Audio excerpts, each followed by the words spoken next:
Research and Development Agency. This partnership is part of a brother one with Jeff Bezos-owned Blue Origin that seeks to send 6 individuals from countries historically underrepresented in space exploration. Now, already, as you would see in the next slide, in 2022, a partnership already happened, and then it sent someone in the name of Victor to the space. Is a civil engineer, Victor Hespanner, and then that has already happened. And then signing the MOU at a session with newsmen in Abuja on Wednesday, the DG says the partnership is a testament to Nigeria's growing prominence in the global space community. And that's one who has benefited already from that development. Yes, this is back to Nigeria yesterday. Let's see how Nigeria has reacted to this.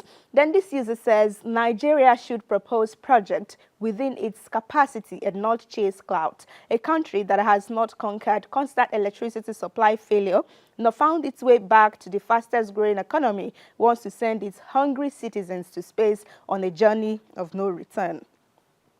Daniel says the Nigerian government has no business with space exploration or research. That's a misplaced priority. We have more pressing issues that Tinubu's government should be focusing on, from insecurity problems to unemployment and inflation.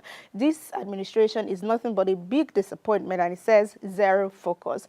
In another reaction, Dr. E.S. says, God, I beg, oh, like he's trying to do a monologue or something. He says, hello, Augustine, can you hear us? The network is breaking. Can you hear us? Can you log out and log in again? Last, they will just forget the astronaut for space, but then that's not the case. Joseph says space travel is becoming cheaper thanks to Starship and Blue Origin. As long as you have money, they will blast you to outer space and back. You think Nigeria will have a tech input in the endeavor?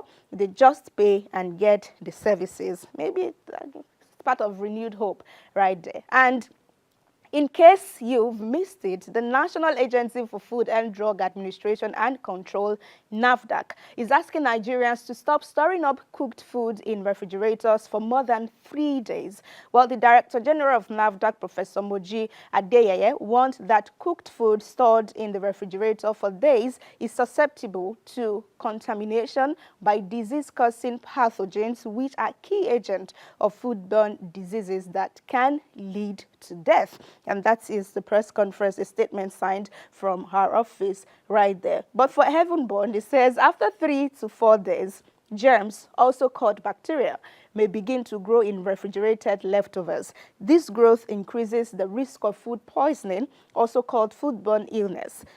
Bacteria typically don't change the taste, smell, or look of food, and it's quoting Mayo Clinic right there, buttressing that fact. And then for Rita Sunshine, it says NAFDAC should suggest some alternatives to storing food in refrigerator, one that is cheap, because you don't expect citizens living on a 30K minimum wage to cook fresh meals every 3 days. That's just ridiculous. It can't work, okay? They say it's for your benefit too. Then Sugar says, so after 3 days, we should bring it out, warm it, and put it back or what? Because food, where they may own, not till month end, though, I don't get money to cook new one. Even if you get money, cooking every 3 market days. Obedient says they should start moving from house to seize food stored for more than 3 days. Oshe, maybe to help our health, you know, but 3 days, well, outside Nigeria, in Kenya, they've reversed some proposed taxes contained in its new finance bill as protesters occupy parliament. Now, the demonstrators stormed the streets of Nairobi, shutting down the parliament on Tuesday over the finance bill that proposes some taxes on cars, including 16% tax on bread. Well, at a press conference on Tuesday, chairman of the Parliament Finance Committee, Kuria Kimani, announced reversal of the taxes to douse tension in the country. The press conference was also attended by President Williams Ruto. Let's have a feel of what it was like on the streets of Nairobi, Kenya.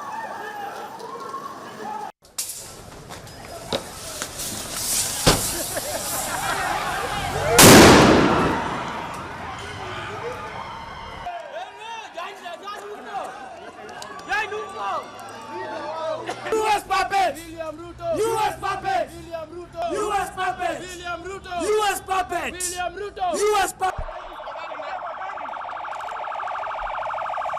Niko hapa nimekuja kuprotest reject finance bill. Inatukandamiza sana. Kwanza the fact that wanaenda kutax sanitary towels, that's really bad. Most of Kenyan women can't even afford sanitary products and they still want to put more tax on it. It's unacceptable. It's not fair. This is not fair. Tunaumia sisi mayouth. Tunaumia. Reject finance. Well, 200 persons have been arrested in that protest, including journalists that are yet to be out. And then this user, Big Cedar, says that's what a united citizen effort can achieve. But those who occupied Nigeria in 2012 has made protest a tribal thing. And then Africa Confidential says, tell Nigerians to come out en masse, take to the streets and shut down everything, determined to make their grievances known regardless of the response by the state. And they will start asking you to come back home and lead because no one wants to die. In another reaction, polls on X says, reminds me of the 0.5% security levy introduced by the CBN pursuant to the Cybercrime Act, but for aggressive advocacy and what could fairly be termed a unanimous stance of citizens against the draconian policy, Nigerians would have been paying the levy through their feet. And final thought on this one is this user who says, meanwhile, Nigerians prefer to do their own protest on social media, including Twitter space, without getting result. Well, maybe they are being careful at this point and may not want a repeat of Tuesday, 20th, 2022 of October. 2020 of October that year. Well, that's where and how.